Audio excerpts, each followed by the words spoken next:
Buenas tardes a todos y a todas, bienvenidas a la última sesión vespertina de Ciencias Planetarias. Vamos a comenzar con la charla de Daniela González, de la Universidad de Concepción, Chile. Stellar Activity or a Planet. Daniela, te aviso cuando queden 5 minutos. Yeah, perfect. Good morning, everyone. I'm Daniela González, master student at Universidad de Concepción in Chile, under the guidance of Ronald Miniken and Nicolas Toyodefrio. And today I will briefly explain to you my work titled Stellar Activity or a Planet, Revisiting Dubious Planetary Signals in M-dwarf Systems. So, M-dwarfs often present magnetic activity that can alter the shape of the stellar spectral lines, inducing apparent rare velocity variations. These rare velocity variations can be periodic or quasi-periodic, and they can be misinterpreted as planetary signals. As it is shown in this figure, an example of how the presence of stellar spots as the star rotates can affect the rare velocity measurements of the star. Furthermore, existing studies have shown that the stellar spots induce rare velocity variations at the star's rotational period and its two first harmonics. This could be a problem when we are detecting exoplanets because, for example, when we have orbital periods of those planets that are close to the stellar rotation period, obviously when we are using the rare velocity method. In this context, Gliese 581 is an M-dwarf system that hosts a multiplanetary system. Initially, it was believed that hosts 6 exoplanets that are enlisted in this table with their respective orbital periods. Additionally, it has a reported stellar rotation period of 132 days.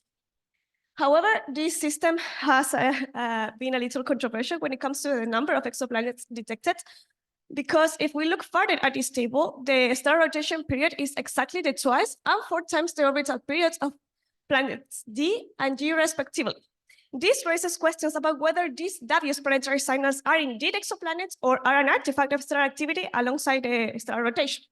Here are some works that contribute with this ongoing debate about the Gliese 581. And therefore, our main goal here is to confirm or dismiss this dubious planetary signal. In simple words, if this planetary signal, it is an artifact of stellar activity or is indeed a planet. To achieve this, we are going to reanalyze the rare velocities and the stellar activity tracers to then perform our simultaneous modeling of this time series to determine which model fits better the data. So talking about the data, we use publicly available SOHABS spectra to then compute the rare velocities. Additionally, we add the public rare velocity data from Hyers and Cármenes, and which their mean error are in this table. Furthermore, we computed the spectroscopic activity tracers from HARPS, specifically the S-index that are based in the emission lines of calcium, the H-alpha, the sodium index, and for the case of Hyers and Cármenes, we use the values that are provided by Batcher et al. In 2017 and Serval Pipeline respectively. So our first analysis is to estimate the stellar rotation period with our data. For this, we can model the H-alpha time series using a Gaussian process regression using a quasi-periodic kernel. This kernel will enable us to model the quasi-periodic behavior of the H-alpha time series. So here the important is that the quasi-periodic kernel is described by this equation that has 4 hyperparameters and that each one can have a physical interpretation. For example, the eta 3, also known as the periodic component, is attributable to the stellar rotation period. So if we model this, we can get this value. So for this, we use the Gaussian process modeling capability of Radwell, which is a software especially designed to model rare velocities and stellar activity. So we use Radwell to model the H-alpha time series, and the best hyper kernel parameters are found via MCMC method. And with Radwell, we obtain a stellar rotation period value of 132 days, improving the value reported in the literature. Here, it is shown the H alpha time series model with a Gaussian process with this quasi-periodic that I explained to you, with the residual of the model. After this, we have to search for periodic signals in our data. So for that, we compute the generalized Lopez-Karger periodogram here after the GLS, which is a very commonly tool used in this area to search for periodic signals. That is based in fitting sinusoids to the data at different periods and determine which period fits better the data. So with this, we have successfully identified and confirmed the planetary signals of planets B, C, and E with those respective orbital periods. And also we identified the periodic signal of 66.3 days. And here we can remark that this is also the half of our estimation of the period, stellar rotation period, sorry. So after this, we have to analyze their stability over time of the periods that we found in our data. For that, we compute the stacked Bayesian GLS periodogram, which is based in the GLS. Basically, it is an extension of this that adds a Bayesian framework, basically to calculate the probability of that a periodic signal is present in our data. Based on the principle that stellar activity signals are incoherent and variable. In the case of planetary signals, the power of or probability of this signal in the SVGLS should increase when we add more observations due to the inherence of these periodic signals. So here are the plots of the stacked VGLS periodogram of GLIS 501 around the 5.3 days and 12.9 days that correspond to planets B and C.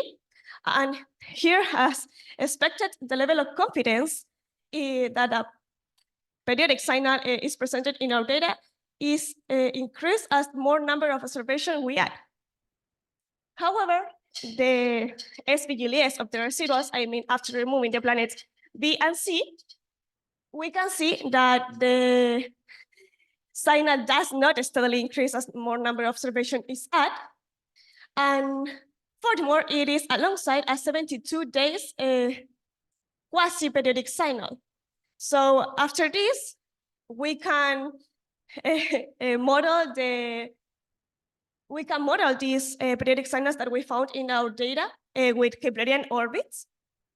For that, we perform this model using Pianetti, that is a software designed to multi-planet Rayleigh velocity fitting. Basically, Pianetti used this general equation of the Rayleigh velocity Keplerian models and complemented with this parameterized form in order to have a more easy way to interpret the parameters that we have to use as inputs in our models for each planet. And here we can note that these parameters have a huge impact in the Rayleigh velocity curve, as is shown in this figure, considering the eccentricity and the angle of periastron. So our first Keplerian model agrees very well with our initial guesses of the GLS periodogram analysis and very well with the values of the literature. And the reanalysis of the SVGLS shows that a signal still persists after, well, this is the SVGLS of the residual. As the number of observations increases, this signal still persists over time. So therefore, we compute the second Keplerian model, where again, our values are consistent with the values of the literature. And the SVGLS of the residual shows that a signal still persists, so it is worth to try to model a third Keplerian. And here, well, our model still agrees with the literature values, improving some ones. And however, the SVGLS of the residuals doesn't show any significant signal that it is constant over time. And in contrast, we have a signal that is more consistent with a quasi-periodic signal that will be caused by a stellar activity-induced signal. Therefore, there is no sense to try to model a 4 Keplerian model because this behavior is a quasi-periodic behavior. So our next step is to analyze these Rayleigh velocities with Keplerian models alongside the stellar activity tracer, like accounting the H alpha S index and sodium index using Pianetti too. And the aim here is to determine if the last signal that I mentioned to you is associated or not with the stellar activity. So we start by modeling a third Keplerian because the previous one are well traced and defined. And we are going to include a Gaussian process regression with this quasi-periodic kernel to model the stellar activity. So as the home message, it is crucial to account the stellar activity in the models when we are searching for exoplanets, especially when the orbital period of this planet is close to the stellar rotation period. And furthermore, our investigation suggests that the 66.3-day signal is more associated with a stellar activity-induced signal, but as mentioned, for the analysis, it is essential to determine if it is correct or not. Thank you for your attention. I'm scanning this QR code. You can find the slides and references of the presentation.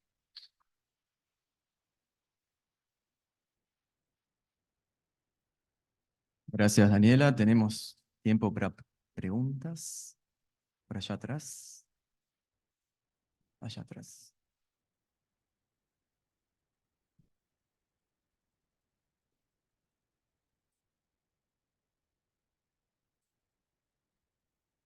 Yeah, thank you for the talk. I have a problem with the way that Gaussian processes are being used in modeling stellar activity in modeling radio velocities, because it is a really powerful way in order to include whatever you think is causing the signal that you're not interested in. So it's a signal that we call it noise, red noise. And we think that they highly correlate with these activity indicators. So why wouldn't you use those in your Gaussian process to calculate your covariance matrix instead of time? Because that would be much more informative. Sorry, you are asking why I don't include with data to the Gaussian process? No, so as a regressor to your GP, you're using time in the equation that you showed. But why would you use time when you actually can use activity indicators? We use activity indicators. We model the H alpha, but we have the time and the time of reference of the orbits of the Keplerian orbits. So in the equation that you showed at the beginning of your Gaussian process model, so the way you calculate your kernel, you had T minus T dash. Yes, this time, and this time is the time of reference. This is time of the time series of H alpha, and this is the time of reference. But not the actual activity values.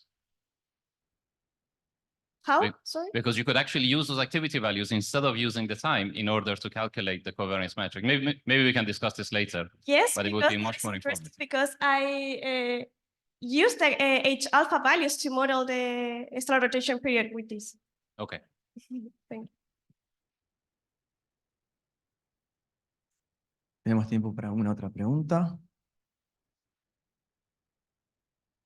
Más preguntas. Daniela, allá arriba, Octavio.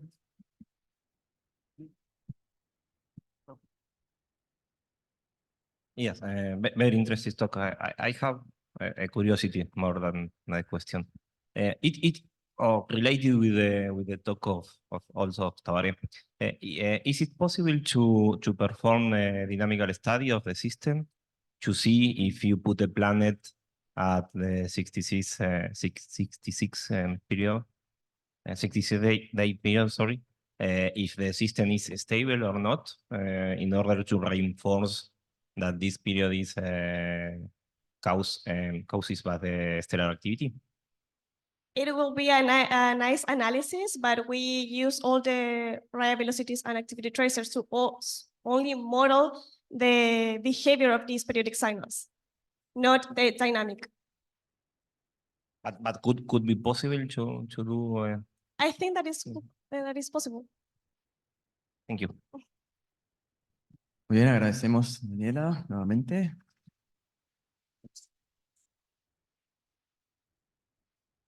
Hacemos para la siguiente charla. Elisa Castro.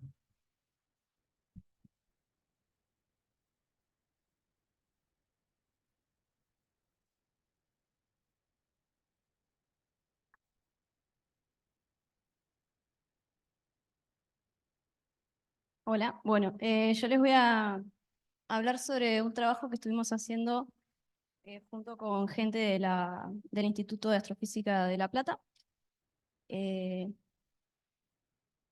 surge, bueno, del trabajo de licenciatura que hice con Julia Venturini. Bien, que se trata de la evolución de discos, incluyendo efectos magnetohidrodinámicos de los campos magnéticos en la evolución del gas en el disco.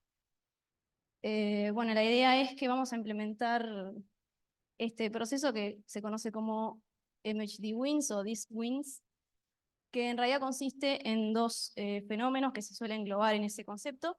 Primero tenemos los magnetocentrifugal winds, que básicamente es que gas ionizado que está acoplado al campo magnético es eyectado por las líneas de campo, como acá están las flechitas, debido, bueno, a turbulencias en la superficie del disco y a la inclinación del campo magnético. Y por otro lado, eso induce acreción porque el gas que se va del disco extrae momento angular. Entonces, esa extracción de momento angular, esa pérdida de momento angular, induce acreción. Entonces, a esos dos procesos los englobamos en los disk winds. Bueno, hasta hace... esto se propuso hace unas décadas, pero se empezó a estudiar más en profundidad a partir de estos trabajos, y hay otros más, pero bueno, acá puse los que nos basamos nosotros. Y también hay evidencias observacionales de la existencia de estos vientos. Bueno, acá puse una fotito, pero en realidad la evidencia más fuerte es en el estudio del ensanchamiento de las líneas, ciertas líneas del espectro. Se observan diferentes componentes de velocidad en los discos, y bueno, tenemos una componente de alta velocidad relacionada a los jets, que eso no lo vamos a estudiar. Y tenemos otras dos componentes que se relacionan con la fotoevaporación y los disk winds. Entonces estos modelos permiten, bueno, dar una prueba de que estos vientos existen en los discos. Bueno, nuestro modelo es el modelo que propuso en general Suzuki en su trabajo de 2016. La idea es que implementamos 4 fenómenos que ayudan a la evolución de los discos. Primero, bueno, la típica viscosidad turbulenta, que lo que hace es redistribuye el momento angular en el disco, que lo representamos con este alfa RFI, para distinguirlo del otro que ya voy a comentar. Bueno, los valores de este alfa se suelen poner entre 10 a la menos 3 y 10 a la menos 2, pero en este caso nosotros vamos a considerar alfas bajos porque estamos asumiendo de que el disco es sin activo, digamos. Hay un review de Rossotti que explica por qué podrían ser tan bajos estos valores, y bueno, nosotros estamos acá en este valor. Después tenemos otro alfa, esta constante va a modelar el torque de los campos magnéticos, el que le comentaba, que genera una extracción de momento angular. Y bueno, tiene estos valores acá que surgen de simulaciones magnetohidrodinámicas de 2013.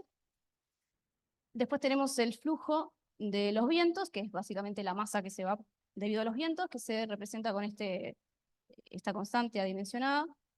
Perdón, no es constante, pero es ese valor, que depende de si el viento es weak o strong, o sea, si se pierde mucho material o si se pierde poquito.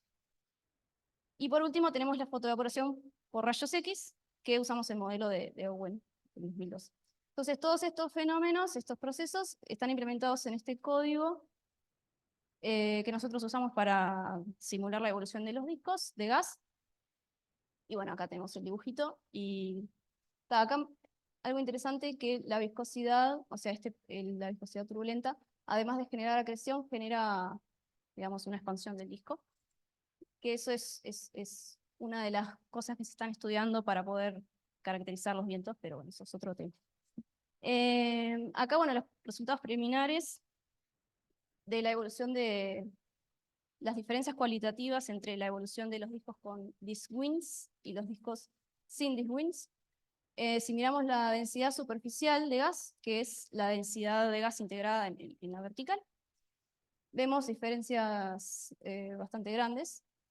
Acá está representada la densidad en función de la distancia a la estrella para distintos tiempos. Y bueno, a 1 millón de años vemos que las características son muy diferentes.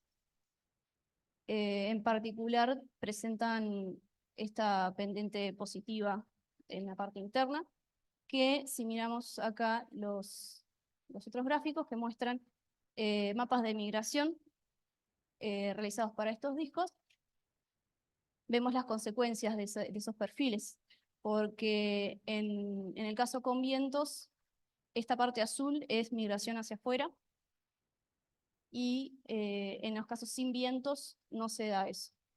Acá no se ve muy bien, pero esto está más o menos a 1 unidad astronómica, y la zona de migración hacia afuera es para masas menores de una masa terrestre. Y bueno, entonces estos, acá comento que fueron realizados con la prescripción de Jiménez y Masset para hacer los mapas. Y esto se había estudiado en trabajos hace unos años de O'Hara y otros, que discuten si esto podría generar efectos importantes para la formación de planetas de supertierras cercanas a la estrella. Y bueno, nosotros con estos resultados obtenimos, confirmamos esa hipótesis, digamos. ¿Qué más decir de acá? Creo que nada más. Bien, entonces ahora, esto es lo más nuevo que estamos haciendo. Realizamos síntesis poblacional con este tipo de discos. Bueno, acá más o menos resumo las condiciones. Las condiciones fueron realizadas por José Gómez para su tesis de licenciatura. Nosotros acá usamos en gran parte el desarrollo de su tesis para nuestros discos. Entonces la idea es que tenemos una distribución de masas, una distribución de masas del disco, masas estelares, masas del disco, radio característico de los discos que determina la forma del disco, el tamaño. Y bueno, con estas cosas y con modelos para la estrella central, para simular distintos fenómenos como la temperatura en el disco y la fotoevaporación, generamos una población sintética de 1000 discos con alfas, como les decía, 10 a la menos 4, le pusimos proporcional a la masa estelar, ahora vamos a ver por qué. Y le sumamos una tasa de formación estelar. Esto también fue implementado por José y también está discutido en el póster que tiene acá, así que se puede ir a ver. Y los distintos casos que usamos para estudiar los disk winds son, bueno, diferentes valores del torque y lo que les decía, un viento fuerte, strong, o un viento débil, weak. Entonces, acá están un poco los resultados que tuvimos. Acá arriba mostramos la dependencia, por qué elegimos los alfa proporcionales a la masa estelar. Porque si uno mira las tasas de acreción en función de la masa estelar, los triangulitos son datos observacionales de una población de 1 millón de años más o menos, entre 1 y 3 millones de años. Y los circulitos amarillos son los resultados de nuestras simulaciones. Si no le ponemos una proporcionalidad con la masa estelar, vemos que sobreestimamos las tasas de acreción para estrellas de baja masa, pero si le ponemos una proporcionalidad se reproduce esa pendiente. Eso ya había sido estudiado por Gorty, lo había en el 2009, y bueno, otros también implementan, ahora se implementa eso para el alfa de la viscosidad, pero nosotros lo tuvimos que implementar también para el alfa de los torques, por lo bueno, es un resultado de nuestras simulaciones. Y por otro lado, la importancia de la formación estelar, que eso también lo explica José en su póster. Si no ponemos tasa de formación estelar, no llegamos a las tasas de acreción observadas, y si ponemos una tasa de formación, como tenemos más población de estrellas nuevas, tenemos mayores tasas de acreción, por lo tanto se reproducen las observaciones. Y esto también está en contraste con un resultado reciente de Wheeler, o Wheeler, no sé cómo se pronuncia, pero ellos argumentaban que no se llegaban, en ciertos casos, a las tasas de acreción observadas, pero no imponían esta tasa de formación. Acá están los resultados generales para distintos valores del torque en distintos colores. Para el caso strong, o sea, con vientos fuertes, y weak. Vemos que en los dos casos se reproducen bastante bien, en el strong un poquito mejor, las tasas de acreción, pero vemos que se pueden llegar a los valores observados, principalmente para torques de 10 a la menos 3, o sea, los valores más altos que muestran las simulaciones. Bueno, acá son datos observacionales obtenidos de este trabajo de Manara. Y por último, creo, también miramos los tiempos de disipación para estas poblaciones y vemos que ajustan bastante bien a los tiempos observados. La línea verde es uno de los trabajos más recientes al respecto, que toman los tiempos de disipación o la fracción de estrellas con discos para cúmulos que están más cerca de 200 parsec para eliminar bias observacional. Y bueno, vemos que en los dos casos se pueden reproducir bien los tiempos de disipación. Bien, entonces acá las conclusiones finales. Necesitamos valores de torque fuerte para explicar las tasas de acreción en discos que tienen bajos valores de viscosidad. Por otro lado, los parámetros del torque y de la viscosidad parecen tener una proporcionalidad con la masa de la estrella, esto también para reproducir esa pendiente que se observa en la tasa de acreción en función de la masa estelar. Y tanto el régimen de Strong Diskwing como Weak pueden reproducir los tiempos de disipación y las tasas de acreción, considerando tasa de formación estelar. Si no se consideran si no se considera la tasa de formación, no se llega en algunos casos a reproducir las observaciones. Y bueno, eso es todo.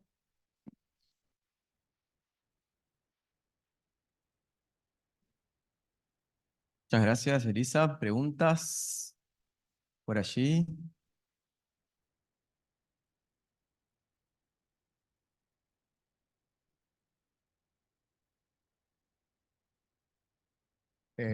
Una pregunta sobre, usted menciona que utilizaron unos modelos numéricos para describir la estructura del disco. ¿Cómo son las condiciones iniciales de estos modelos, particularmente para el viento que están considerando? A ver si acá tengo alguna de las respuestas. Para los vientos, bueno, acá, estos son los modelos encontrados por Suzuki del 2016, que son los que se utilizan actualmente, que se basan en simulaciones magnetohidrodinámicas de Bay del 2013. Vemos que el torque de los vientos depende del campo magnético. Este sería el parámetro beta del plasma. Sigue esta relación y lo que hace Suzuki es relacionarlo con la densidad superficial. Este es el caso para suponiendo un campo magnético que no va disminuyendo con el tiempo. Hay otro Se puede plantear la hipótesis de que el campo va disminuyendo con el tiempo, pero eso no lo hicimos, pero se puede hacer. Y bueno, se hace esta suposición de que esto es proporcional, el parámetro de los torques es proporcional a la densidad superficial, dividido la densidad superficial inicial. Y acá tenemos el parámetro de los vientos en sí, o sea, el flujo de gas. Está dado diferente para el caso Wick y el caso Strong. Esto surge de plantear el balance energético en el disco. Está explicado en el paper de Suzuki, está bien explicado ahí. Pero bueno, y esto va cambiando obviamente con el tiempo y va cambiando con la densidad del disco. No sé si era eso, si hay que explicar algo más. ¿Eso está bien? Gracias. Tenemos tiempo para otra pregunta. ¿Más preguntas? Bueno, agradecemos nuevamente a Elisa. Próximo.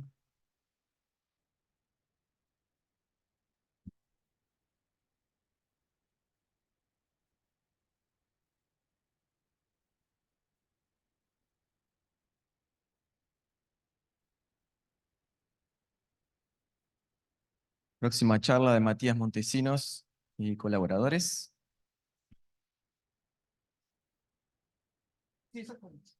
Perdón, Matías. Ah, disculpa, que aparecía Matías Montesinos. Sí, sí, sí.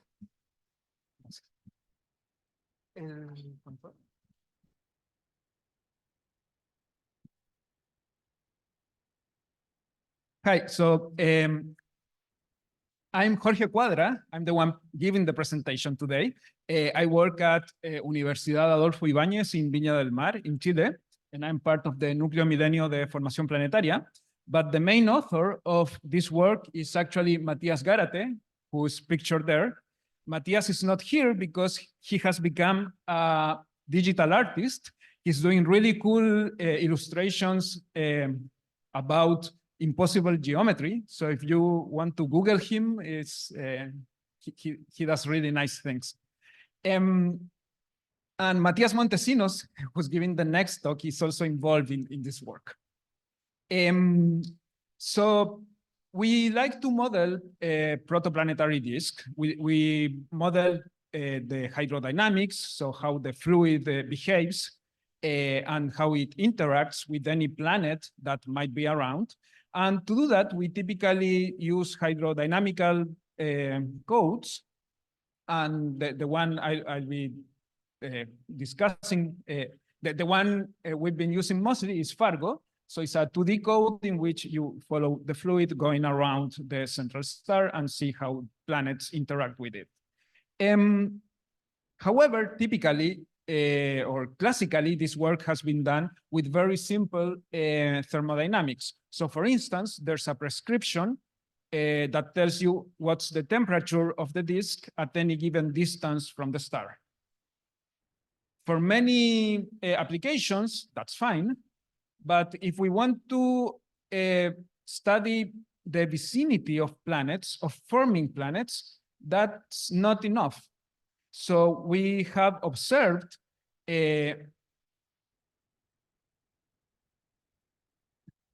is very confusing. There it is. We have observed several disks in which there are hotspots. In some cases, we have confirmed that those hotspots are forming planets. In other cases, they are candidates. But anyway, we want to study the influence of those forming planets on the disk. So what happens? There's accretion, the planet is growing, so there's accretion onto it, there's material falling, and that accretion liberates energy, and that energy, in principle, can heat up the surroundings of the planet. So a radial prescription for the gas temperature cannot account for this. So our first steps were led actually by Matias Montesinos, and what we did was to simply well, first to use adiabatic prescription for the gas in the disk, have radiative cooling for the disk, and also a heating term that is implemented only in the vicinity of the planet. So we did that with reasonable parameters, so a planet luminosity of 10⁻⁴ solar luminosities, which is typical for a planet that is growing. And we saw that, we found that with that, we could reproduce some observations. We could reproduce the observations of some disks in which there's a protoplanet candidate. But we wanted to improve on that recipe because the luminosity of the planet is actually a function, or it's proportional to the accretion onto the planet itself. So if we follow from the simulation how mass the planet is accreting, we can calculate what's the proper luminosity the planet has to have. And there's a cycle then in which the planet accretes material, produces a higher luminosity, it hits the surroundings. CPD stands for circumplanetary disk, so let's just consider that as the surrounding of the planet. And there's a perturbation that goes in that region and beyond that changes, in principle, the accretion onto the planet.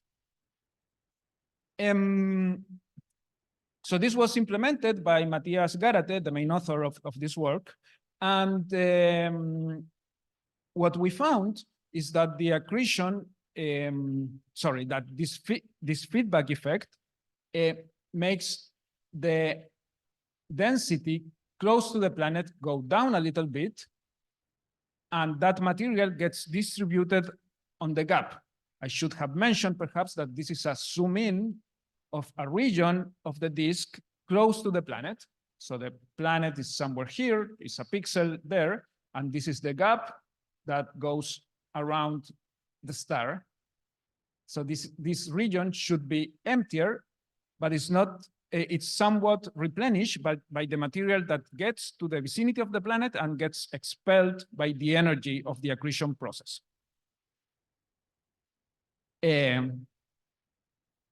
Yeah, so the transitions didn't quite get translated properly from Keynote to PowerPoint. So here I'm showing the case without feedback.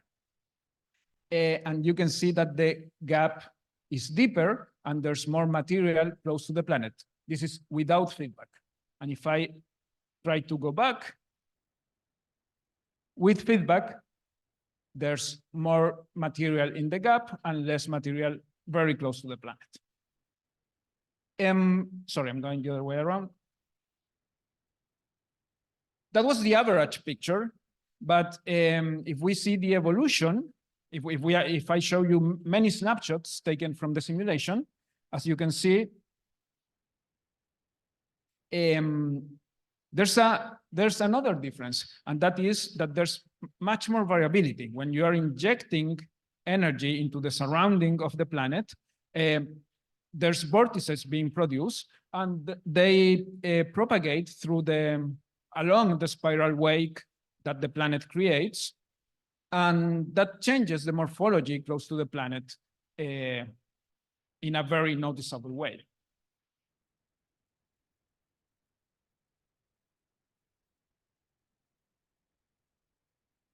So what happens then is that the accretion onto the planet becomes much more variable. So this plot shows the accretion rate onto the planet as a function of time. And here the broken line shows the case without feedback. And you see we have a very smooth accretion. The accretion is pretty much constant as a function of time. When we turn on the feedback, the accretion goes down. It goes down by a half or so, but becomes much more variable. So it changes, sorry about that.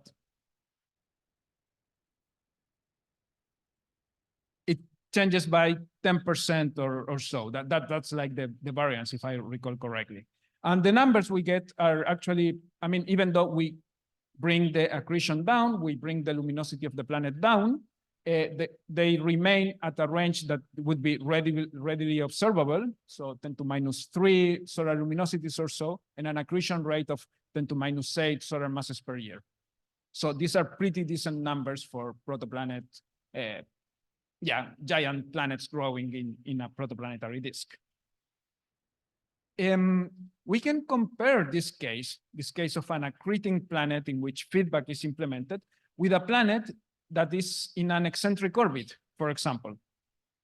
And we find that a planet in an eccentric orbit, which is shown in red, also shows a variability that has the same kind of level, the same kind of magnitude.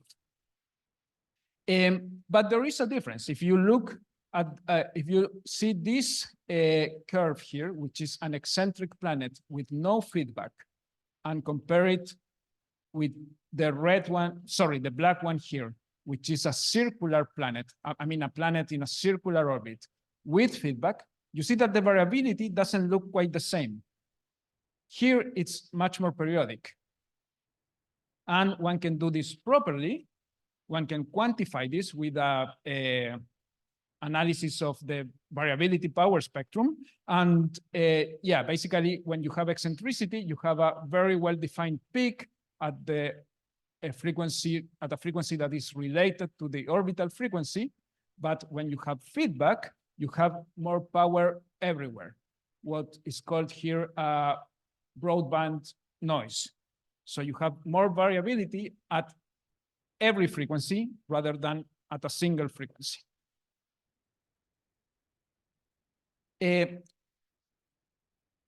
There's also a different kind of effect that is related to the dust dynamics.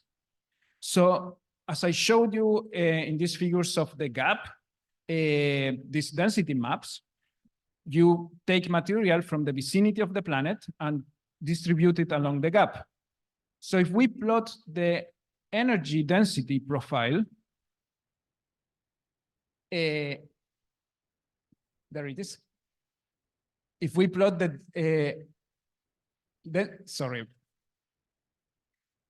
energy density profile, when we include feedback, that is the solid line, the energy density in the gap goes up. That is because it's hotter.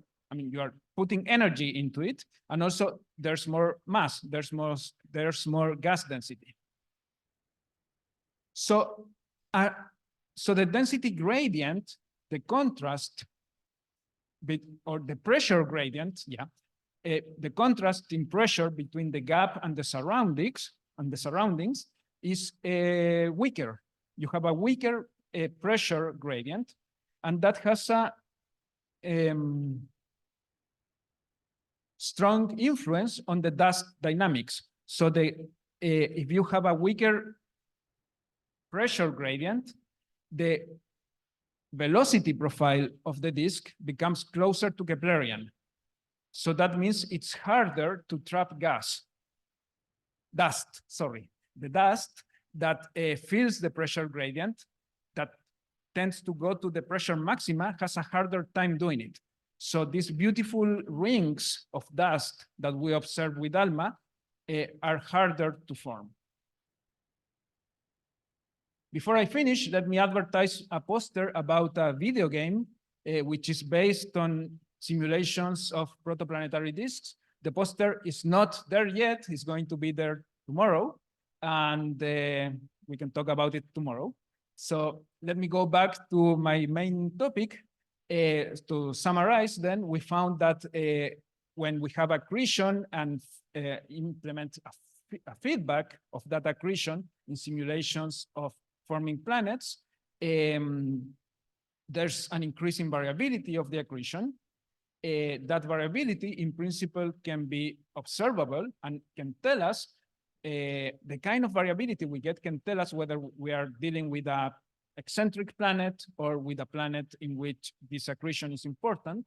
And it will have, this process will also have consequences for the concentration of dust in rings. Thanks for your attention.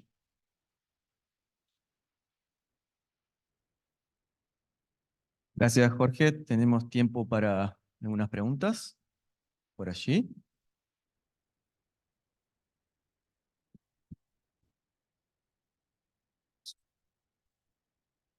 Hi, excellent talk. Are you considering include migration in your model?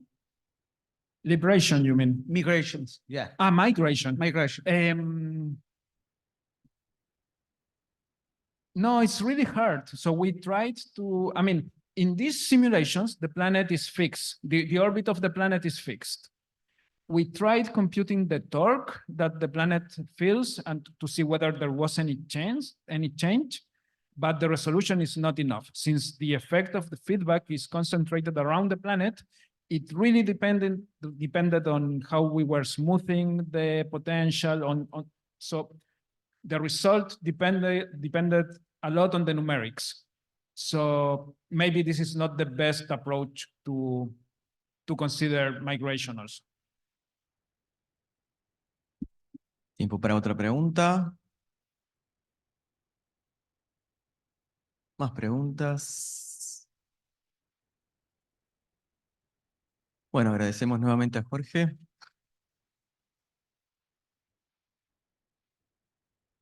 Próxima charla.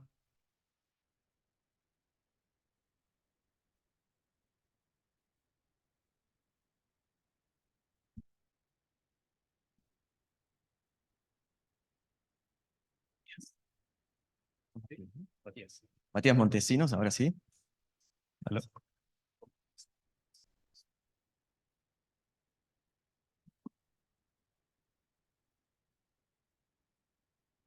Hola, buenas tardes. Si me lo permiten, voy a pasarme al español.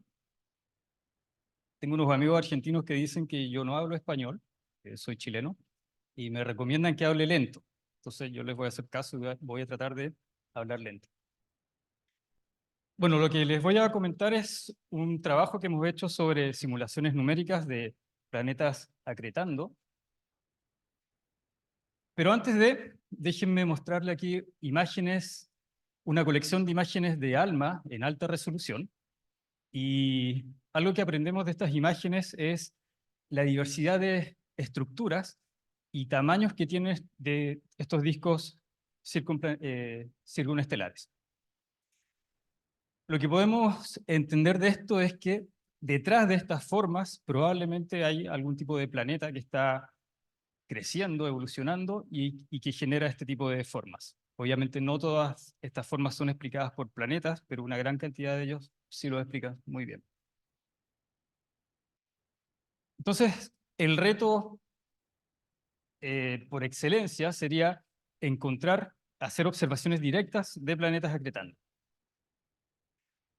Hay algunos ejemplos de estas observaciones. Por ejemplo, está este disco de transición alrededor de AB Auriga. Entonces se observa AB Auriga B, que es un compañero, no se sabe si es bien un planeta. Pero el mejor ejemplo sería PDS-70, donde se observa claramente el planeta B y PDS-70C. Esta es una imagen de ALMA, entonces lo que estamos viendo es un planeta que está creciendo y alrededor tiene un disco circunplanetario. Ahora, una de las mejores evidencias para detectar un sistema que está acretando es a través de líneas de H-alfa. Entonces, emisiones de H-alfa podrían ser trazadores de acreción. Entonces, en el caso de PDS-70 B y C, vemos claramente que hay un pic de emisión en líneas de H-alfa. Entonces, esos planetas están creciendo. ¿Cómo es la visión que tenemos de un disco circunplanetario? Esencialmente, hay un planeta que está creciendo, este planeta está rodeado de un disco circunplanetario, y esta es la parte externa, el disco es externo, y el material está cayendo hacia tanto el disco circunplanetario como el planeta. Todas las simulaciones numéricas indican que en realidad el material, cuando es acretado hacia el potencial del planeta, lo hacen desde estas direcciones verticales. Además de eso, como hay material, gas que está cayendo, este gas que tiene acumulada cierta energía potencial gravitacional, y a medida que cae el planeta la va liberando, entonces genera una luminosidad. Obviamente la luminosidad es entonces proporcional a la tasa de acreción. Entonces un planeta acretando es un sistema que está emitiendo energía. Entonces, hagamos simulaciones numéricas. Aquí tenemos, bueno, las simulaciones numéricas que les voy a mostrar son en Fargo 3D, son en 3 dimensiones.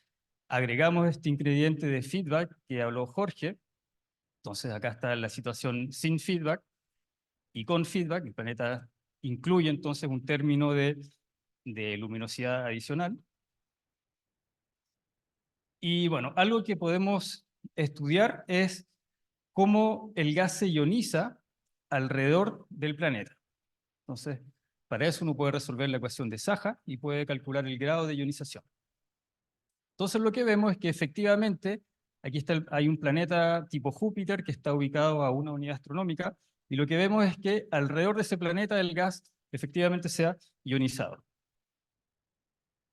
Entonces lo que uno puede definir es, bueno, un radio al cual todos los puntos que están fuera de ese radio, el gas no está ionizado, es molecular o neutro. Al interior de este radio el gas está ionizado. Como referencia aquí está el radio de Hill. Entonces, bueno, este radio de ionización genera una especie de envoltorio. Entonces aquí hay dos modelos, el azul es cuando el feedback está apagado, el rojo cuando está encendido, y todo el gas que está en el interior de cada una de estas superficies, el gas está ionizado. Afuera de ellas no está ionizado. Aparte de eso, aquí hay una representación de cómo es la velocidad del gas en la dirección vertical. Y lo que vemos, lo que todas las simulaciones numéricas muestran, es que efectivamente el gas cae en esta dirección vertical sobre el planeta.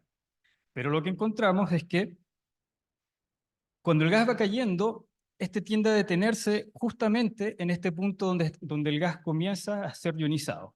Para entender eso, es que este envoltorio ionizado es en realidad una sobredensidad. Entonces viene gas, partículas de gas viajando en un medio que es menos denso y de repente se encuentra con un medio que es más denso, el gas tiende a detenerse. Y eso va a coincidir justamente con este radio de ionización. Bueno, ¿y eso qué? El asunto es que si uno quiere calcular la tasa de acreción de un planeta, la pregunta es, bueno, ¿dónde yo voy a calcular esa tasa de acreción? Normalmente lo que se hace es calcular las tasas de acreción en el radio de Hill. El radio de Hill me dice, es un punto en el cual la gravedad del planeta domina sobre la gravedad de la estrella. Entonces es súper coherente decir, bueno, yo voy a calcular la tasa de acreción acá. Pero si yo quiero comparar esto con un trazador en líneas de H-alfa, en estos puntos no hay emisiones de H-alfa, porque el gas no está ionizado. Entonces, si yo quiero hacer una relación entre tasas de acreción con líneas de H-alfa, no me sirve calcular en el radio de Hill, porque aquí no hay líneas de H-alfa. Lo que me sirve es en el punto donde se genera este radio de ionización. Entonces, la propuesta es calcular tasa de acreción en el radio de ionización y a la vez calcular la luminosidad asociada a ese punto con esa tasa de ionización. Entonces, bueno, hay relaciones empíricas que relacionan, por ejemplo, en estrellas Titauris, cómo es la tasa de acreción relacionada a una cierta línea. Por ejemplo, líneas de H-alfa. Entonces, si alguien mide una intensidad de líneas de H-alfa, bueno, puede obtener cuál sería la tasa de acreción. Lo que queremos hacer en simulaciones numéricas puede ser el proceso inverso. Podemos calcular tasas de acreción y luego deducir cuáles serían las correspondientes líneas de H-alfa. Entonces, ¿para qué esto es útil? Cuando alguien calcula tasas de acreción en el radio de Hill, obtiene evidentemente valores más altos que las tasas de acreción calculados en el radio en el radio de ionización. Esto se traduce entonces en luminosidades más altas comparadas a si yo las calculo en el radio de Hill. Y esto se hace relevante, por ejemplo, uno de los grandes servers que se han hecho, analizando, por ejemplo, 11 discos de transición, buscando trazadores de H-alfa, no se han encontrado ninguno. Aun cuando modelos teóricos indican que las tasas de acreción son lo suficientemente altas para generar líneas de de emisión de H-alfa y se deberían ver. Sin embargo, no observamos nada. Lo que está mostrando este gráfico es la luminosidad de todos estos discos de transición en función de la distancia a la estrella. Y no se ve ningún tipo de emisión que podría estar asociada a un planeta acretando. Entonces hay dos opciones. O en todos estos discos no hay planetas que estén acretando, o que en realidad sí los hay, pero las emisiones que estos generan están por debajo de la sensibilidad de los instrumentos. Los modelos teóricos con cálculos de tasa de acreción en el radio de Hill están por sobre estas líneas, pero si calculáramos las cosas en el radio de ionización, estarían por debajo de estas líneas. Por ejemplo, las tasas de acreción que nosotros calculamos son del orden de 10 elevado a menos 12, cuando al radio de Hill son 10 elevado a menos 3 o cercano. Y bueno, para algunas conclusiones es, para planetas tipo Júpiter que estén acretando, estos deberían estar envueltos en gas ionizado, cuyos radios van entre 0.2 a 0.4 veces radio de Hill. Este radio de ionización quizás es una buena idea para definir el radio de acreción. Y esto, bueno, puede dar cuenta las bajas tasas de acreción que estos sistemas generan. Y bueno, obviamente, al interior de estos envoltorios se dan todas las condiciones necesarias para generar líneas de H-alfa. Y con eso termino. Cualquier pregunta, bienvenida. Muchas gracias, Matías. ¿Tenemos tiempo para alguna pregunta?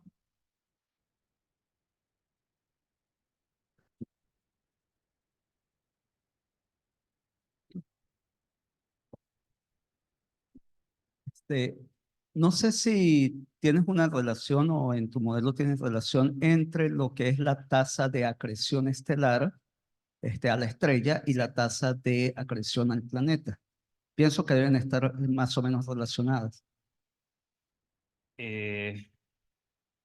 No hemos hecho ningún tipo de cálculo para calcular las tasas de acreción a la estrella y compararlas con las tasas de acreción a los planetas. La verdad es que yo no pensaría que estén muy relacionados, quizás a menos si el planeta está muy cerca de la estrella. Las tasas de acreción de la estrella normalmente es función de la viscosidad, de la turbulencia. Las tasas de acreción del planeta, ahí influye más la gravitación del planeta. Entonces, tú cambias la masa del planeta, vas a tener tasas de acreciones distintas.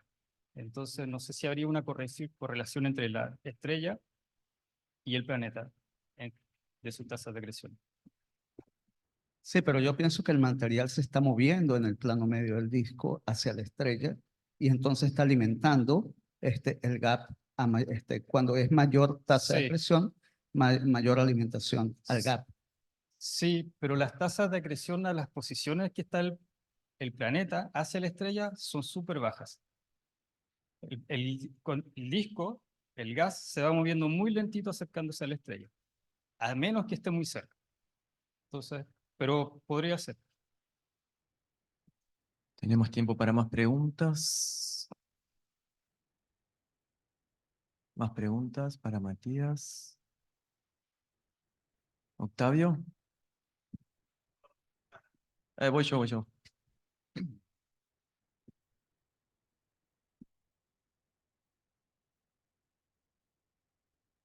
Gracias, Matías, muy interesante la charla. Una curiosidad más que nada. ¿El CPD queda incluido dentro del radio de ionización en las simulaciones? Sí, de hecho, CPD dijiste. Sí. Sí, de hecho podría ser considerado como el límite del CPD, el Ok. radio de ionización. Porque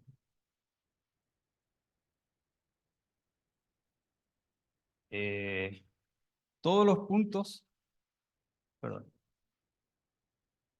o sea, todo el gas que está adentro de esto ya es parte del sistema ligado al planeta. Todos los puntos que están afuera del radio de ionización está cayendo el material, está como desconectado de alguna manera. No, me quedo pensando que podría tener implicancias para posible formación de lunas en el CPD, si... No, los modelos clásicos de la formación de lunas en los CPD creo que consideran el disco como las mismas condiciones que el disco protoplanetario, entonces quizás podría ser interesante estudiar eso. Sí, bueno, de hecho, cuando agregamos el feedback, pasan cosas como que el gas empieza a circular, como una especie de vorticidad. Entonces podría quizás atrapar ciertos granos de polvo y formar eventualmente lunas. En PDS-70C se observa, de hecho, el disco circunplanetario y pareciera que hay formación de lunas en ese disco circunplanetario. Tenemos tiempo para otra pregunta. ¿Más preguntas? Bueno, agradecemos a Matías nuevamente. Gracias, Matías. Próxima charla.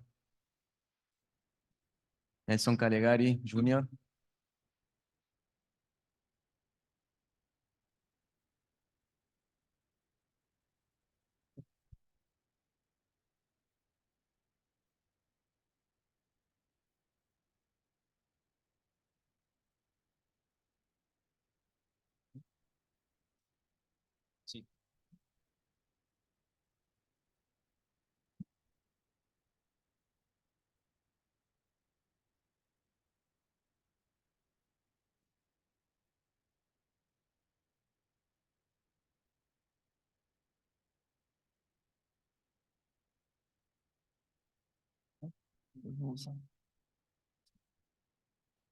A ver.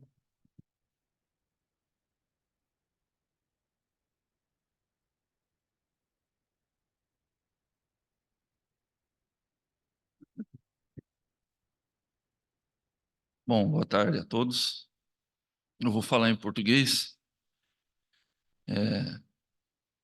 Bom, eu sou Nelson, da Unesp, do interior de São Paulo, Brasil, e sou professor de mecânica analítica e astronomia geral, e vou contar para vocês os resultados principais do meu projeto da FAPESP que está terminando, acerca de dinâmica de satélites de Saturno, a grande parte deles descoberto pelas sondas Voyager 2 e pela Cassini.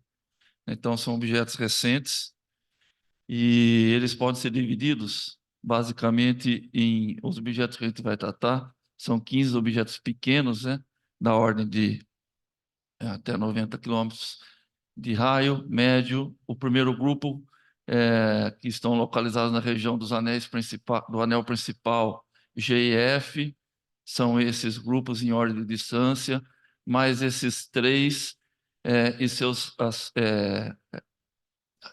anéis e arcos de anéis associados, que estão localizados entre Mimas e Encélados, e esse outro grupo que são coorbitais ou troianos, como é conhecido, em torno de Tétis e Helene. Policedeus também foi descoberto pela Cassini. Então, aqui conjunto de imagens desses objetos da Cassini, né? E eu vou me concentrar na dinâmica orbital desses dois pequenos corpos, e como eu vou mostrar para vocês. Bom, existem várias questões relacionadas com esses pequenos corpos, não só em Saturno, como Júpiter, Saturno, Urano e Netuno também. E os problemas relacionados com os seus formatos, interior, propriedades da superfície, as relações dinâmicas e com seus anéis ou arcos de anéis, como a gente estudou recentemente, evolução, informação e dinâmica e estabilidade de longo período, que é o que a gente trabalhou recentemente bem intensamente. Eu, como mecânico celeste, astronomia dinâmica, vou me concentrar nessa palestra, no caso particular das ressonâncias de movimentos médios, explicado brilhantemente hoje pelo professor Tabaré, e vou começar por aqui, localizando então o problema em questão, que consiste do perturbador Mimas, e o perturbado, que é um satélite, pode ser exterior ou interior. O que se configura uma ressonância de movimentos médios é a comensurabilidade de períodos, por exemplo, 2 períodos para 1 do externo ou interno, ou seja, vou me referir ao externo por brevidade. E o que caracteriza a ressonância é que as conjunções ocorrem em torno de uma linha, e essa linha ela não precisa ser exatamente numa direção preferencial, mas ela pode ocorrer essas conjunções periódicas em torno de uma direção que oscila. Então, esse ponto-chave é crucial, esse é um ponto crucial, porque as ressonâncias clássicas, elas envolvem pequenos inteiros, né? Então, por exemplo, uma ressonância 2:1, aqui eu tenho uma ressonância exata, onde o interno completa 2 voltas e o externo completa 1 volta, e eu tenho as conjunções aqui se repetindo na região de máxima aproximação, né, ao invés da de mínima aproximação. O que acontece é que esses satélites que a gente estuda, eles estão atualmente em ressonâncias com MIMAs ou outros satélites, né, envolvendo ressonâncias inteiros grandes. E o fato desses inteiros serem grandes faz com que a razão de períodos seja bem menor, por exemplo, que 2. E um exemplo que eu vou tocar é o exemplo da ressonância 11-10. Então, a gente vê, no caso de MIMAs e anti, que é a conjunção ocorre depois de 11 voltas de anti, em torno do pericentro de Mimas, é um satélite que tem uma excentricidade de 0,02, de modo que nessa configuração ressonante, a diferença de distância em relação à mesma configuração, se ocorresse no afélio de Misma, seria da ordem de 6.400 quilômetros. Então, essa ressonância, além dela ser bem definida a partir da plotagem do ângulo crítico em torno do pericentro de Mimas, aqui a gente tem as variáveis dinâmicas que acompanham a ressonância, que é a variação média de distância, da ordem de 40 quilômetros, que é um tipo clássico de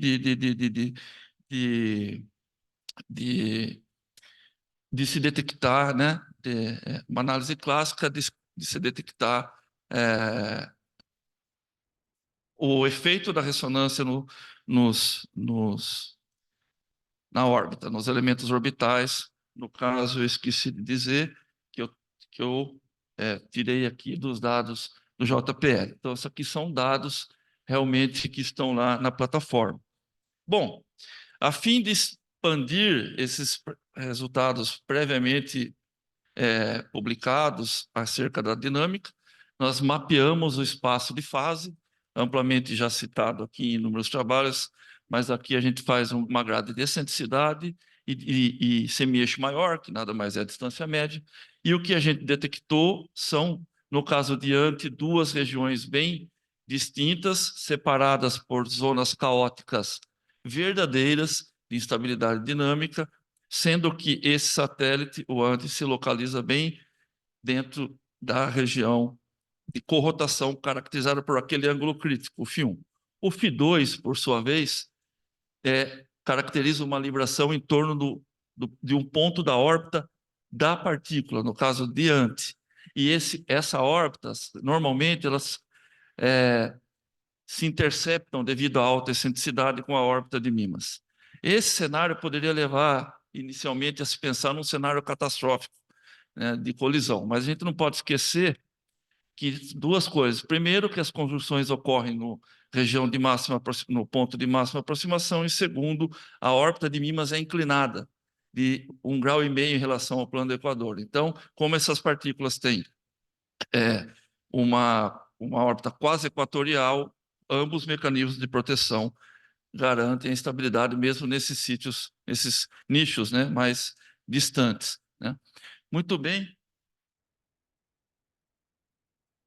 Passando adiante, a fim de complementar um outro trabalho que a gente trabalhou durante a pandemia, foi a 1514 Metone Mimas, onde, analisando todos os possíveis ângulos críticos, a gente observou, na literatura tinham divulgados apenas os dois, mas a gente achou que existiam 4 ângulos oscilando.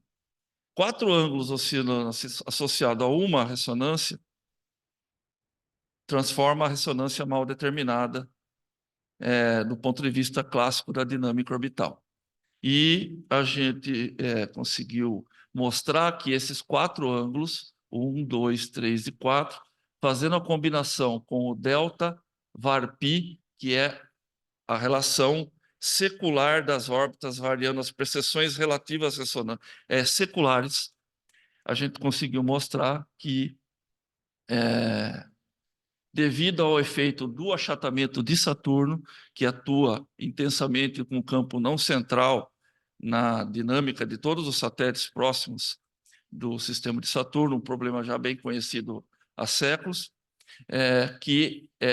como eu tenho esse ângulo, que é o ângulo da ressonância, somado a um ângulo que também em Libra oscila em torno de 0, então eu tenho uma combinação de oscilações, todas elas que foram mostradas anteriormente aqui a ressonância principal e aqui as outras componentes de mais longo período, né?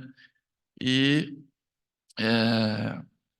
mostrando assim, então, a similaridade do problema dessa ressonância 15 e 14, que nada tem de especial a não ser o termo, esse termo forçado que a gente chama na dinâmica, na mecânica celeste, que faz com que é também devido à ressonância, que faz com que, aparentemente, eu tenha uma série de ângulos librando que poderia levar a sistemas caóticos, e que nada mais... E a gente confirma esse fato observando aqui o espaço de fase nessas variáveis, mas aqui eu analiso diferentes variáveis dinâmicas e a gente vê realmente que o metone está localizado dentro de uma zona estável de libração, bem definida, portanto, a ressonância, né? E a libração simultânea dos ângulos críticos é uma questão explicada de uma maneira puramente cinemática e não dinâmica. Essas regiões caóticas separam a região das corrotações, como é bem conhecido nos problemas de dinâmica. Lembra-se o pêndulo perturbado, já que aqui eu considero 7, 8 satélites, mais o achatamento de Saturno. E esse resultado é confirmado também aqui nessa região, na análise do espectro das excentricidades, e a ressonância de Lindblad não é observada nesse satélite. Bom, outros trabalhos foram feitos, e eu só tenho 12 minutos, né? E eu quero chegar a essas conclusões, mostrando então que o nosso trabalho foi feito no sentido de fazer um entendimento geral e mais robusto da dinâmica dessas ressonâncias, e uma conclusão imediata que pode servir para todos os trabalhos que eu citei inicialmente, é o papel dessas ressonâncias, desses nichos ressonantes na estabilidade de longo período e, portanto, na evolução orbital desses satélites. Aqui eu dou um exemplo do nosso trabalho, começou lá, há muito tempo atrás, né, onde eu fiz umas simulações na EAU 2009, onde eu coloquei uma série de clones próximos, e o que se ficava estabilizado era justamente aquele que estava próximo à órbita atual. Isso já dava indícios de que a ressonância realmente tinha que ser bem mapeada e bem conhecida, para eu não ficar usando qual elemento orbital eu bem quisesse para poder fazer uma simulação numérica razoável a respeito. Então, e um ponto-chave nesse trabalho é que as ressonâncias ocorrem em torno do percento de Mimas, não só de metone, como de metone, antipalene, e elas são bem definidas, com um ângulo crítico bem determinado, e as separatrizes de causa e de movimentos irregulares estão bem distantes da órbita deles, atuais. Então, eu agradeço atenção. Era isso que eu tinha para falar. Obrigado.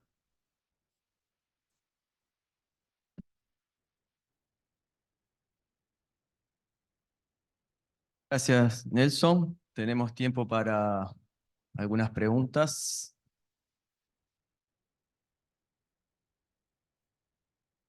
¿Preguntas, Tabaré? Nelson, Sim. ¿cómo es que o antes llegó en esa resonancia? Porque él está en una región estable, pero está rodeado de una región caótica. ¿Você tem ideia? Essa é uma boa pergunta, Tabaré. Uma boa pergunta. Eu acredito que posso responder a sua pergunta de maneira meio vaga, que a gente não estudou ainda a evolução, né? Embora a gente está trabalhando com isso nesse momento, um trabalho quase que completo. Só que a evolução de Mimas por maré, Mimas, o satélite perturbador, passou por vários cenários de configurações ressonantes, né?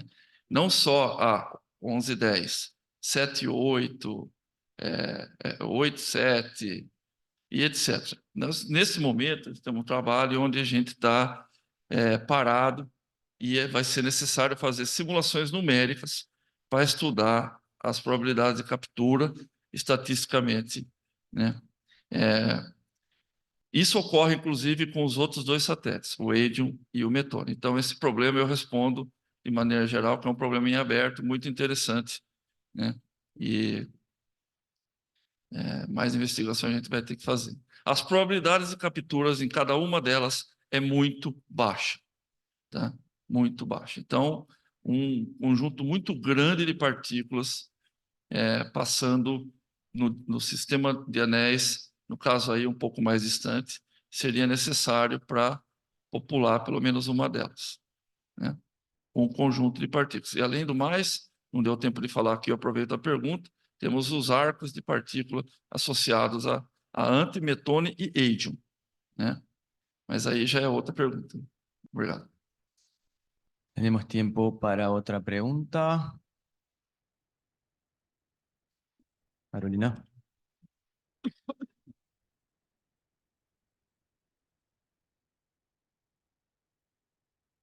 So can you go back to the definition of the angles? Como? Can you go back to the definition of the angles where you say like that one? So you say that, so normally they should like like I don't understand why they don't follow the D'Alembert rule, like the angle that's in some zero. So is that because you have inclination?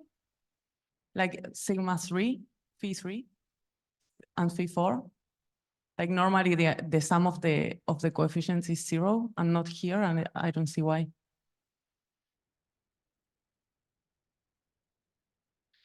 I don't know if I understood correctly your question. Your question related to the definition of the Yeah, like normally you should do like 15 plus 14 plus minus 1, and you would have the resonance. And why do you have like the other term with the 2 par PM? Well, this is the difference of longitudes, the resonance. In this angle this is the critical angle that defines the resonance. So I manipulate the equations, the equalities, writing eq of those false critical angles in function of the principal critical angle and the secular angle, relative angle. So if I observe that this secular angle is oscillating, then all of them will be oscillating with different amplitudes. Okay, thank you. Muy bien, si no tenemos más preguntas, agradecemos a Nelson nuevamente. Pasamos para la última charla. Luisa, Zamudio.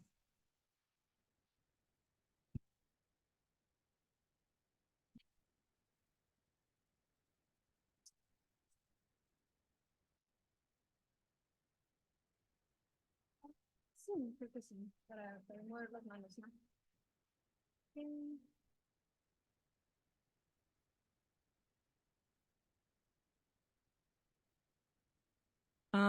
All right, I think that's good. Yeah, so I know I'm the last talk, so I won't take a lot of time, or I aim not to take a lot of time.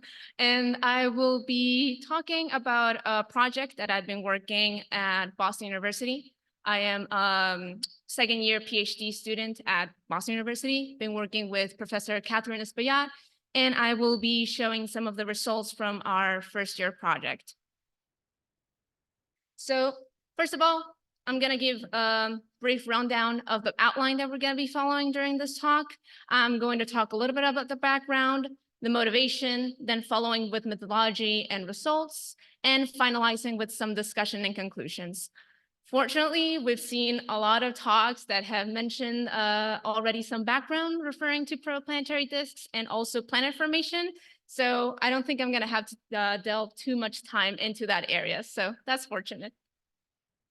So we have seen in many of the talks during this day that stars form in dusty and gaseous places known as star-forming regions. Some of the most famous ones are, for example, Orion or Taurus or Cygnus.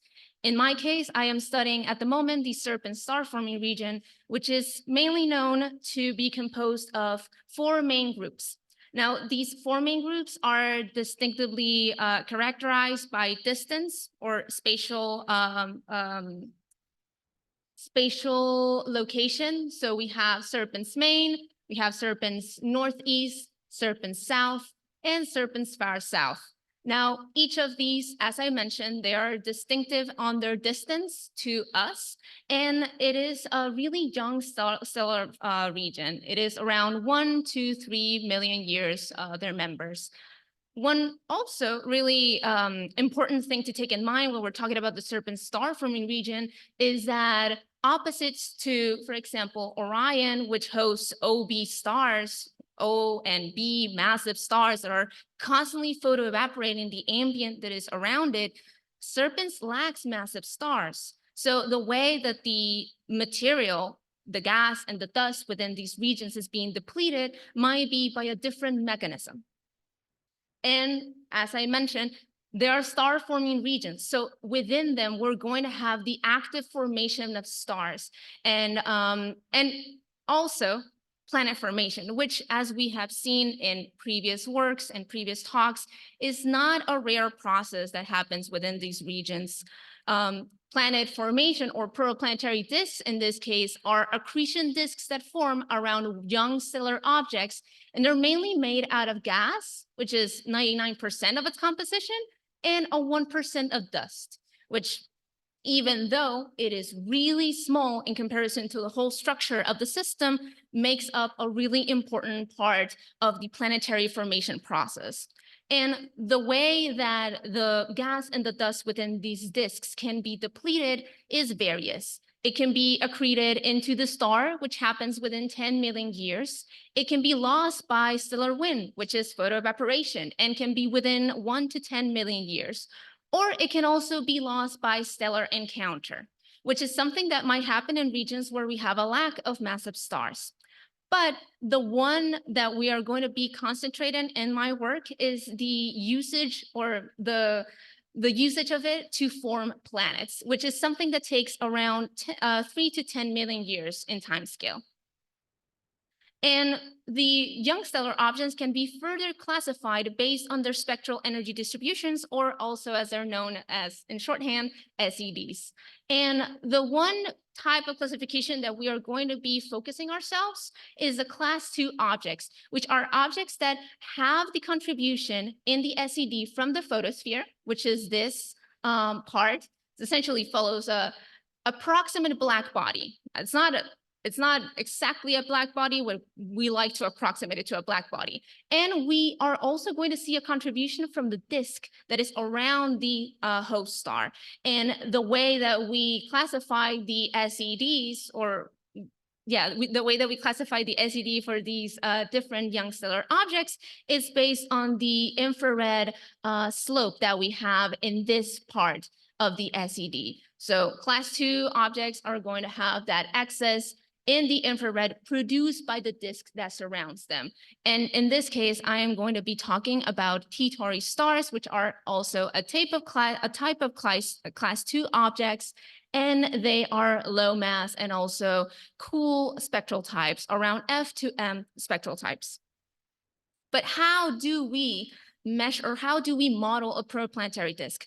Well, the easiest way is to combine the contribution from the different factors that compose this structure, this system.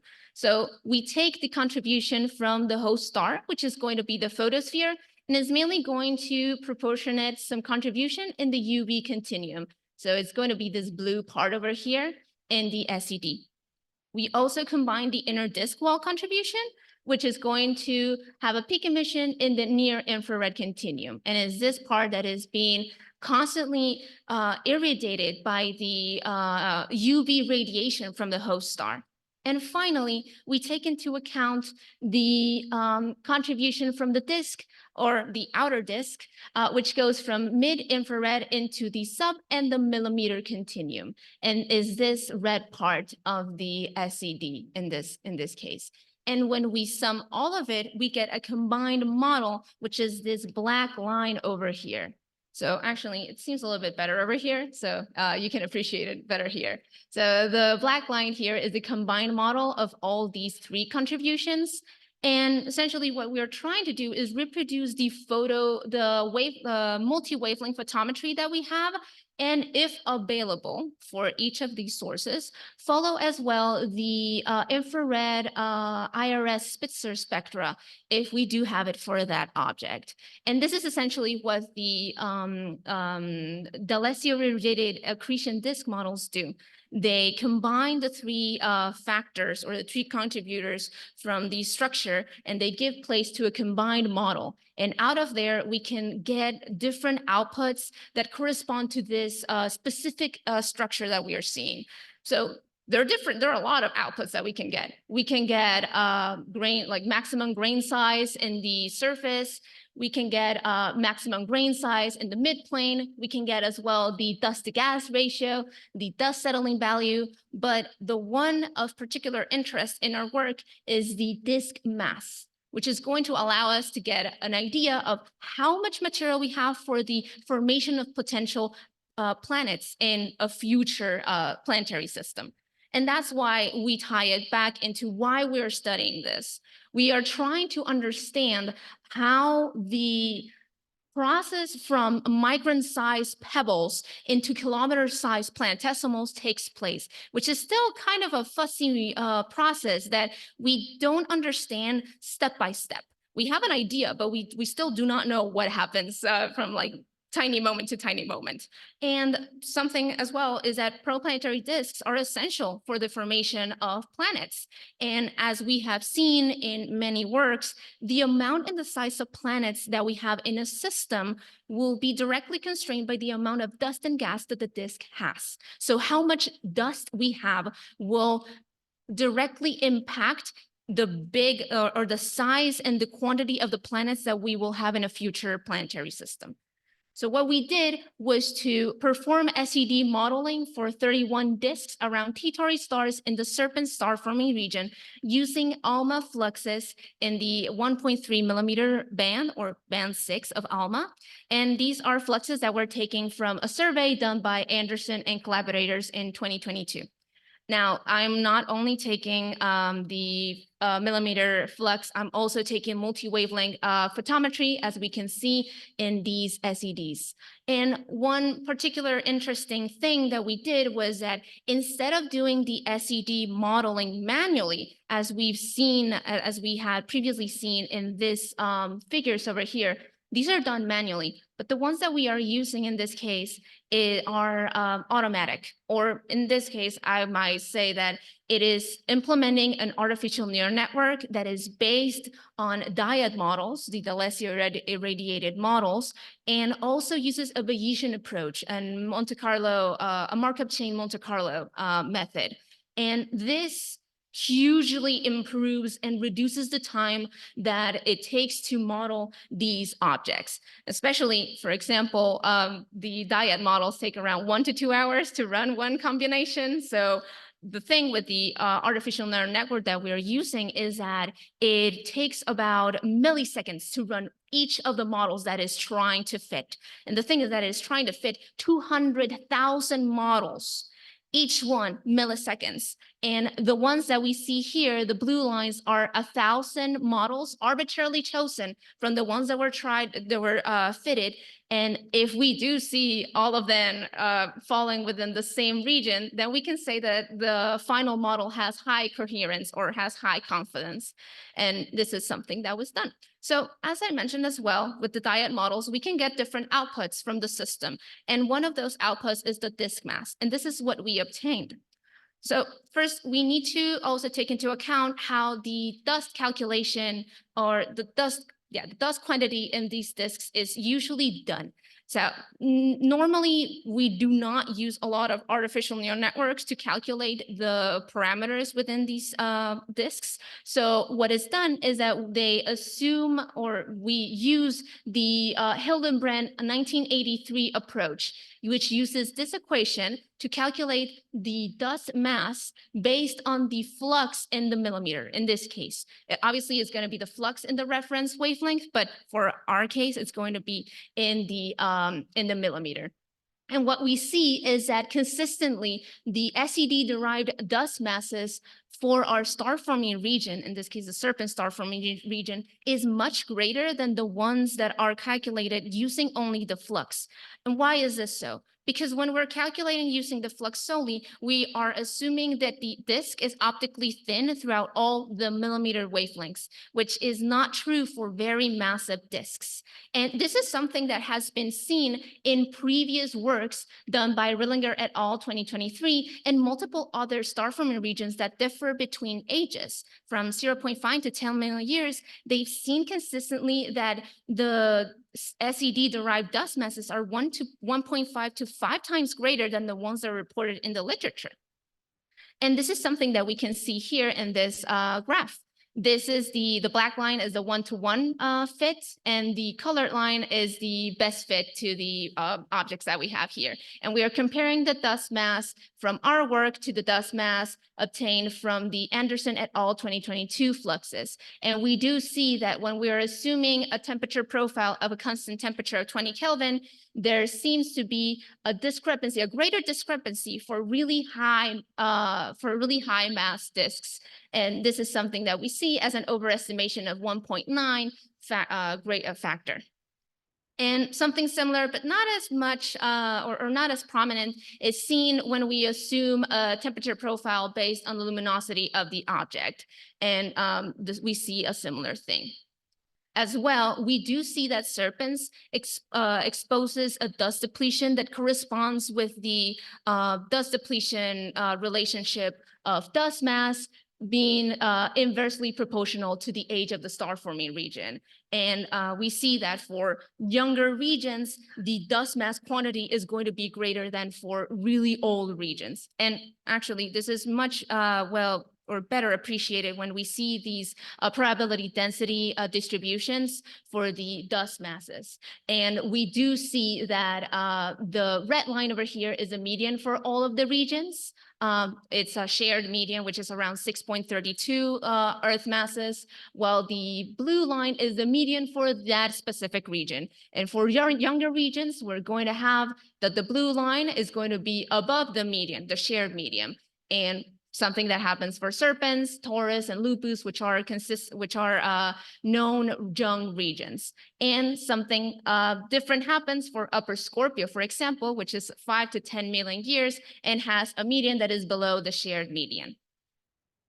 Finally, we are trying to, or as I mentioned in my title, we're trying to solve the missing mass problem, which is this problem that we currently still have, in which the exoplanet mass that we see on the observed exoplanets doesn't correspond with the available mass that we have for, it should show the error bars. I don't know why it's not showing them, but that's fine. But the amount of mass that we see in the exoplanets doesn't correspond to the mass that we see in these disks. So there isn't enough mass in the observed disks to produce the exoplanet mass that we see from all of these from the big catalogs that we have currently. And this is something that happens not only for the dust masses that were calculated from our work, but also for the Anderson dust masses. And the gray or black line over here is going to be the cumulative distribution function for the mass of the exoplanets. So we still do have this really big gap. There are different ideas of why this might be happening. One was due to underestimation of the dust masses, but it seems that it's still not solving. When we take into account that potential underestimation, it still doesn't quite solve the missing mass problem. And as I mentioned, when we are taking really massive objects, the optical depth is going to change. So for massive disks, the optical depth will be much greater. And this is going to impact also the calculation of this dust mass. And finally, I leave you with my conclusion list over here. And yeah, thank you very much.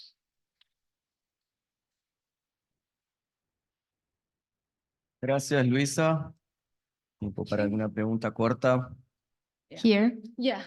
Thank you for your talk. I'm interested about the mid-infrared region. So I know it's not your focus, but It's fine. I see those bumps in your SEDs. Yeah.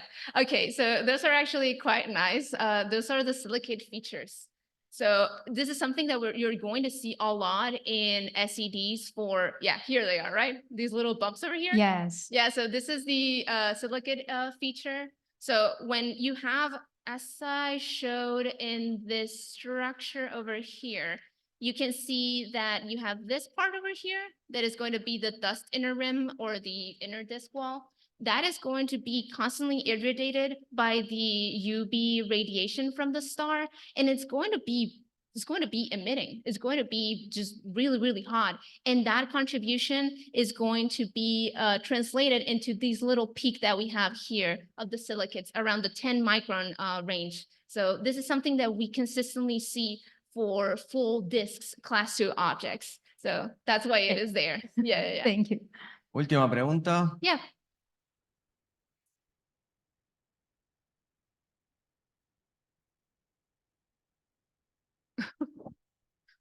Thank you. Very nice talk. Thank Which are the values of the alpha parameter that you need to reproduce the seeds? The SIE. The viscosity? Yeah, the alpha parameter.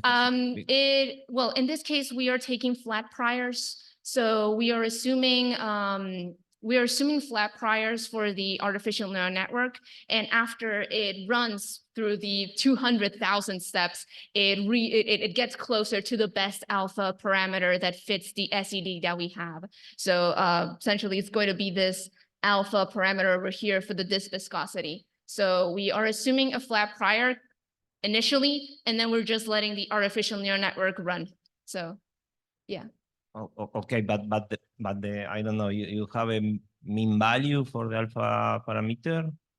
Yeah, but I don't remember at the time. I don't have at the top of my head the value for the viscosity. Yeah, no, the flat prior. Okay, yeah. no, because if I don't remember bad, in the work of Álvaro, Yeah. He found that he needed value about to 10 to the -2 in order to reproduce his idea, and these values are like in contradiction with the value that the people that need to reproduce the observation of ALMA, that they need something like 10 to the -4. So yeah, and yeah, essentially it's going to change depending on the structure, but these are just class 2 objects, so it's not going to change too much. The artificial neural network was trained mainly with class 2 objects. We did not, or Álvaro didn't train it with transitional disks or other types of class YSO classes. we can talk later. Yeah, of course. Bueno, agradecemos a Luisa nuevamente.